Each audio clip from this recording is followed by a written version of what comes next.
Steve, rate the Fix team season 1 to 10 and why?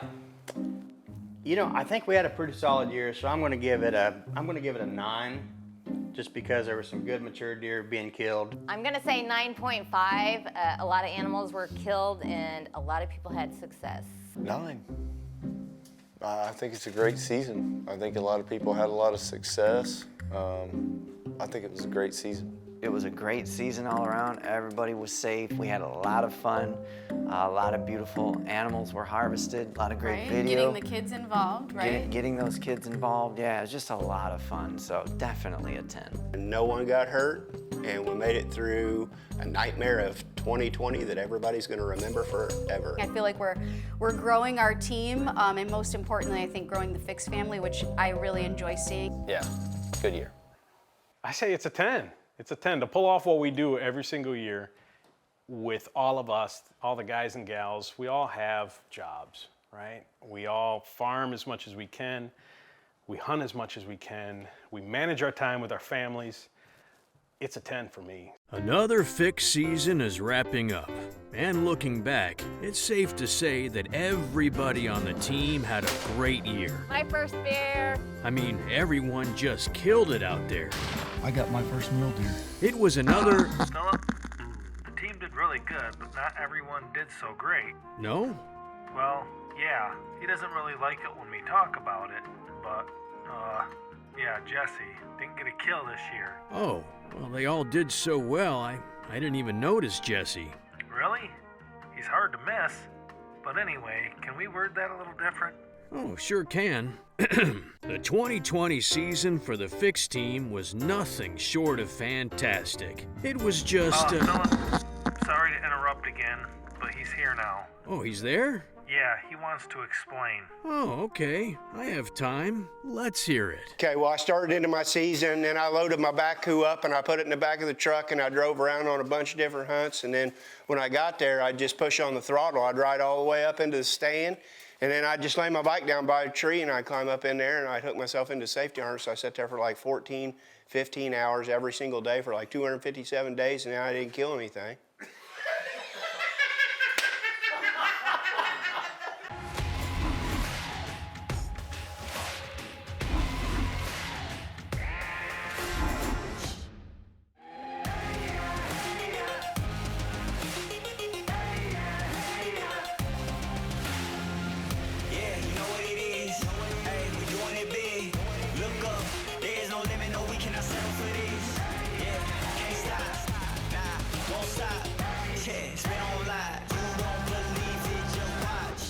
Whitetail Fix is presented by Wildlife Research Center. John Day, who is the most annoying on the team and why?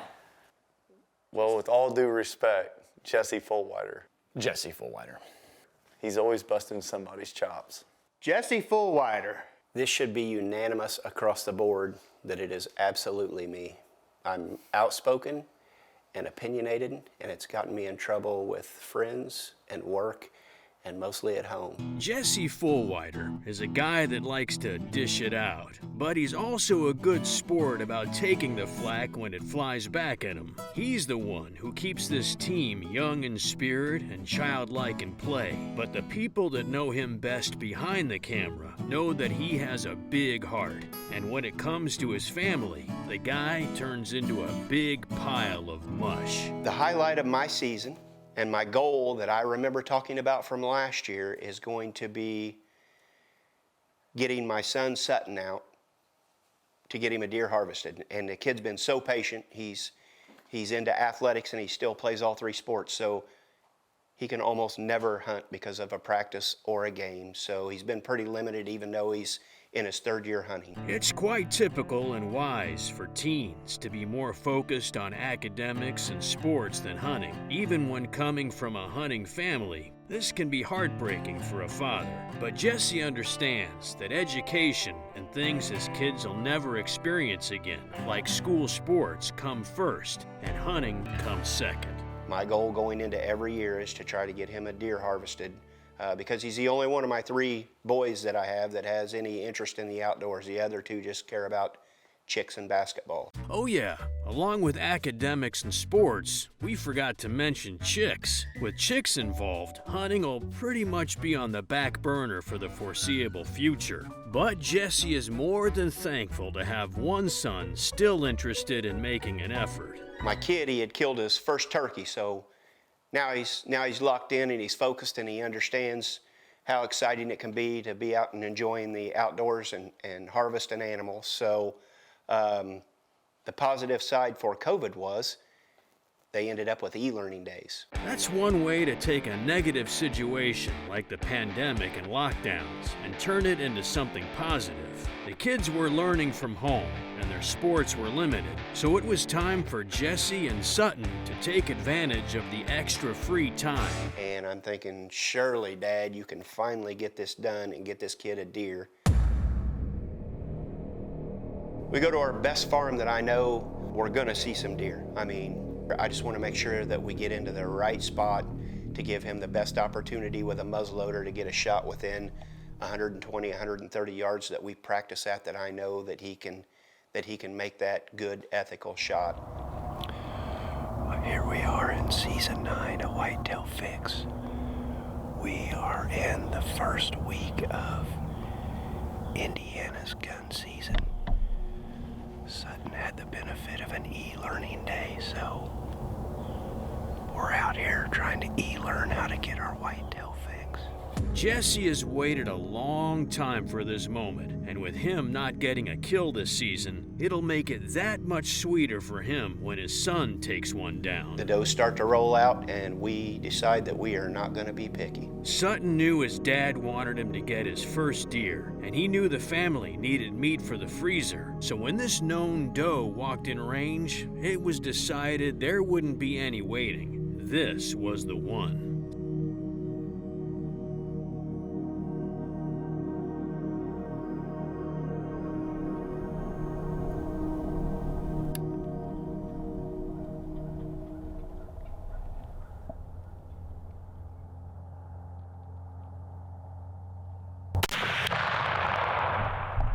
Your breathing's a little shaky. Did you hit her?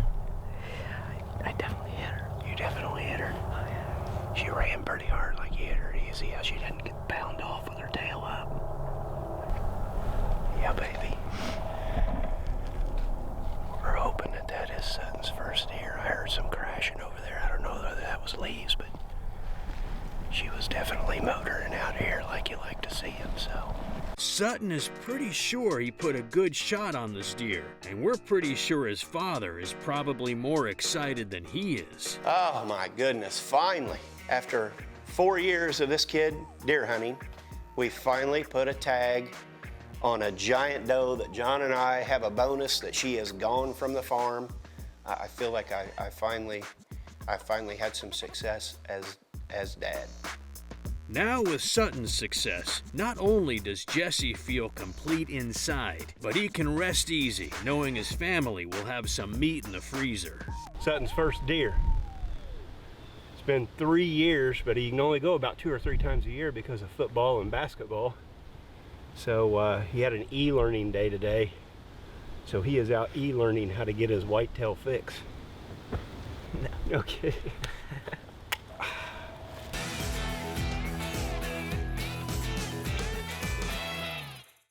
Ernie, who is the most annoying on the team and why? That's a terrible question. The most annoying on the team? Yeah. Can we include production? Yeah. Most people are saying Jesse Fullwider. We can. Jesse. If you want to be safe, just say Jesse Fullwider. No, Jesse's just misunderstood. He just needs a hug. Ernie DeSantis. If there were ever a perfect example of a man that stands for God, country, and family, Ernie is your guy, and you'll be hard-pressed to get him to speak negatively on anyone, even if it is all in good fun. Mr. Philly, what do you think's nicer, Ernie or John Day? Oh, good grief. That's a toss-up, but I would have to say John Day. Oh no, you missed that one by a mile. John gets irritated, you just don't ever get to see it, and I don't think Henry gets irritated hardly ever. but he's a giant man of faith. He's our little Tim Tebow of the team.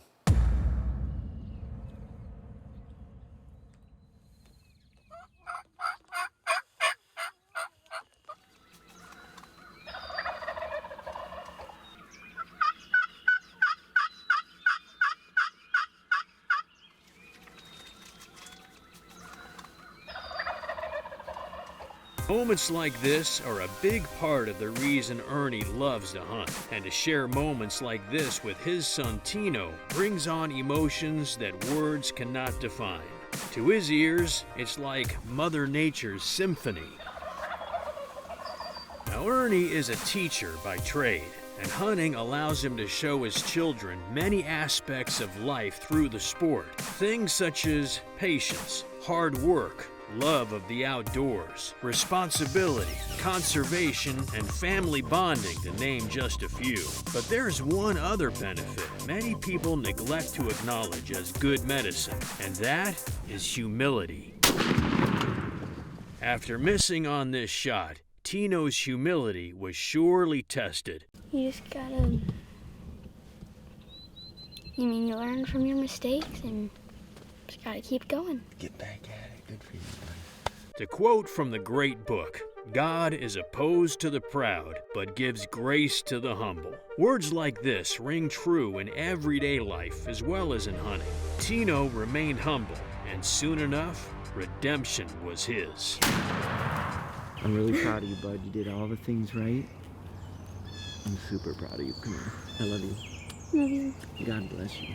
God bless you. Christine, who is the most annoying on the team and why? And why? Because it takes him forever to do everything. And I mean everything. I promise you don't have to double check, triple check everything.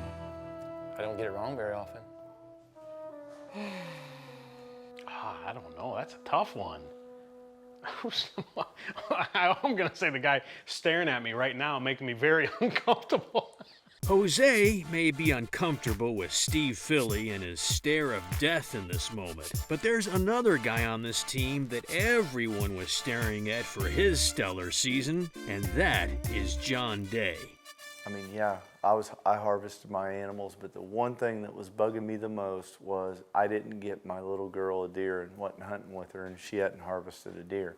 John had looked forward to taking Jenna hunting all year and even had a food plot and blind set up just for her. But between him hunting out west and Indiana experiencing a mini drought, they weren't able to make it till the blind until the early November rut. I get the opportunity to take my daughter hunting. We roll out, we go hunting, and we did something a little different this time.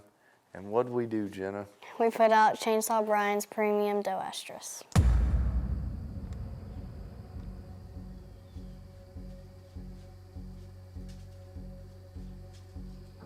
I'm telling you, it is one of the craziest hunts I've ever been involved with.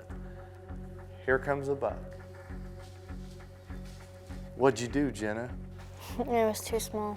It was too small. Like any experienced hunter would do, Jenna passed on the young buck. She's watched her dad long enough to know this wouldn't be the end of the day. Then come in buck number 2.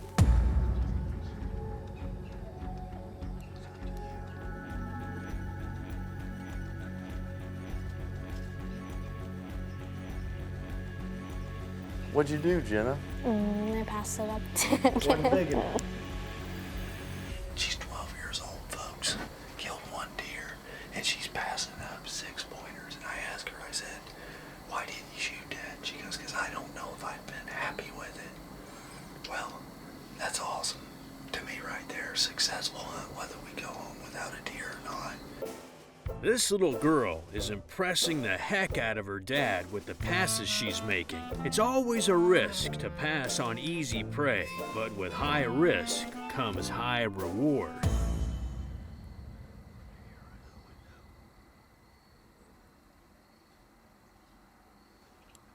Well, Jenna, when buck number 3 came in, what'd you do? Shot it. Line him up. Stop, stop, stop. Line him up right now. Shoot him. Yes. Yes, nice shot. After I passed that deer, I prayed to God that another one would count. You did. God answers prayers, doesn't he? Like many hunters do, Jenna said a little prayer after letting that second buck walk. And that prayer was answered when this buck stepped out. Yes. But John's faith wasn't as strong, so he'd send the footage over to Jesse to confirm the good hit. All right, we got confirmation from Mr. Jesse Fullwider that he thinks it's either yay or nay. And I also, after going back looking through the video, we think there's a chance on the pass through we caught opposite lung. So we're gonna go ahead and go take a look for it and see if we can find it. Cross your fingers.